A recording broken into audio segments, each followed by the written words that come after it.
Radhe Krishna Radhe Krishna Radhe Radhe Radhe Radhe Krishna Radhe Krishna Radhe Radhe Radhe. Hello મિત્રો, કેમ છો? જય શ્રી કૃષ્ણ। આજે હું તમારા માટે લઈને આવી છું અચારી ફૂલગોબી।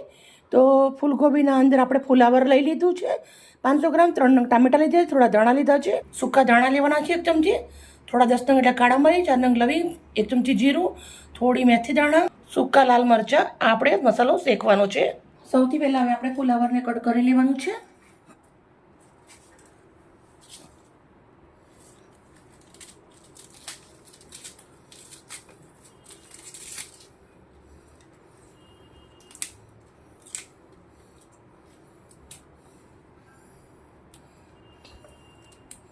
આવી રીતના પહેલાં એને ખુલ્લું કરી દેવું છે, પછી ચેક કરી લેવું છે અંદર કીડો તો નથી, સડેલું તો નથી ને, એ આપણે આવી રીતે પહેલાં ખુલ્લું કરી અને જોઈ લેવાનું, પછી એને અગાડી કટ કરવાનું।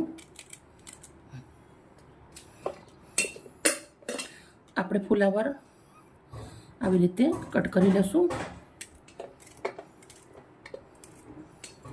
બહુ નાનું નહીં કે બહુ મોટું નહીં, આપણે એવી રીતના કટ કરી લેવાનું છે।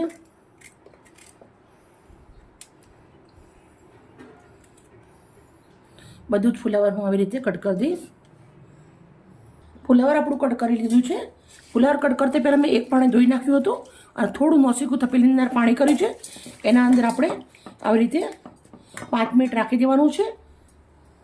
હવે આપણે અંદર લીલા ધાણા લઈ સમારી દઈશું। હું ધાણા ડંડી સુધી જ લઉં છું, ટેસ્ટ બહુ જ સરસ આવે અને આપણા પેટને આંખને ધાણા ઠંડક આપે, એટલે આપણે આવી રીતે ડંડી સુધી સમારી દેવાના છે। ધાણા થઈ ગયા છે રેડી ભાઈ। હવે આપણે ટામેટાં સમારી દેવાના છે।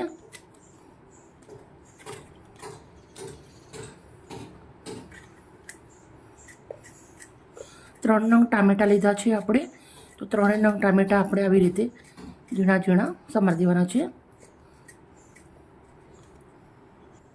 રેડી। એક તવો લીધો છે, મરી, લવિંગ, જીરું, મેથી અને દાણા, સૂકા મરચાં, 1 ગાંઠ છોલેલું લસણ। મસાલાને આપણે શેકી લેવાના છે। 2 થી 3 મિનિટ લાગશે શેકતે। મસાલાનો કલર થોડો ચેન્જ થાય એટલે આપણા મસાલા શેકાઈ જાય। મિત્રો, તમે ફુલાવરનું શાક બનાવતા હશો, ખાતા હશો, પણ તમે એકવાર મારી રીતે બનાવજો, તમને બહુ જ સરસ લાગશે। અને મારી વિડીયો સારી લાગે મહેનત તો પ્લીઝ એક લાઈક કરજો। 3 મિનિટ જેવું થઈ ગયું છે, મસાલા આપણા મસ્ત શેકાઈ ગયા છે। હવે આપણે એને સાઈડ કરી દઈશું ને ખાંડની અંદર ખાડી લઈશું। એક ખાંડની લીધી છે, એના અંદર આપણા મસાલા રેડી દઉં છું ને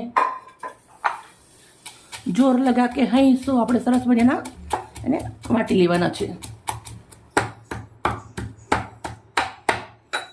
બહુ સરસ મજાના મસાલા વાટી અને રેડી કરી દીધા છે।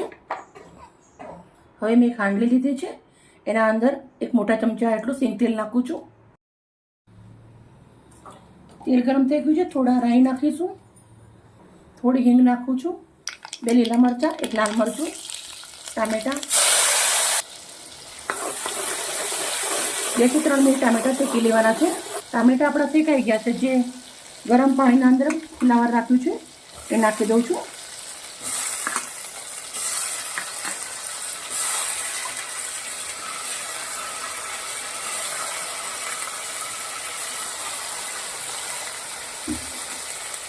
હવે આપણે મિક્સ કરી દઈશું।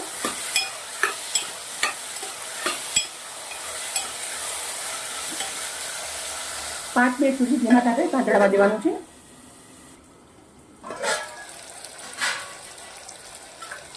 ફુલાવર આપણું સરસ મજાનું તેલના અંદર સંતળાઈ ગયું છે। હવે આપણે મસાલા કરી લેવાના છે। સૌથી પહેલાં 1 ચમચી હળદર નાખું છું, 1 ચમચી કશ્મીરી મરચું નાખું છું, અડધી ચમચી મીઠું નાખું છું, 1 ચમચી ફ્રેશ ધાણા જીરું નાખું છું। સરસ મજાનું મિક્સ કરી દઈશું।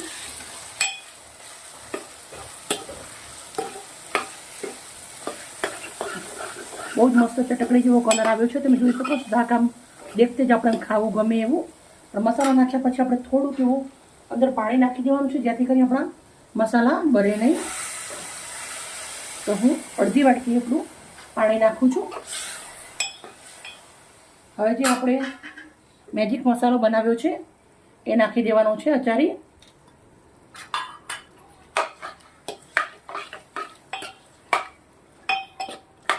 હવે આપણે આને 10 મિનિટ સુધી ઢક્કણ ઢાંકી દેવાનું છે અને ધીમા તાપે ચડવા દેવાનું છે.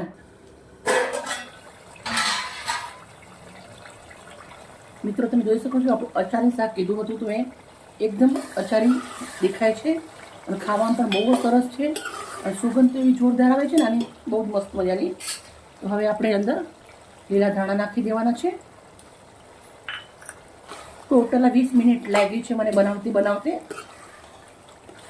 આપણું શાક સરસ મજાનું રેડી થઈ ગયું છે.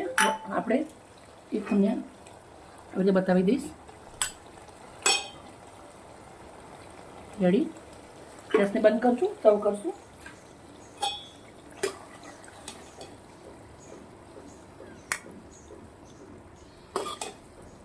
એકદમ શાનદાર આલિશાન આપણું શાક બની અને રેડી થઈ ગયું છે. મિત્રો આ ફુલાવાનું શાક કોને કોને ભાવે છે, જેને ભાવે એની મને એક સરસ મજાની લાઈક કમેન્ટ કરી દેજો.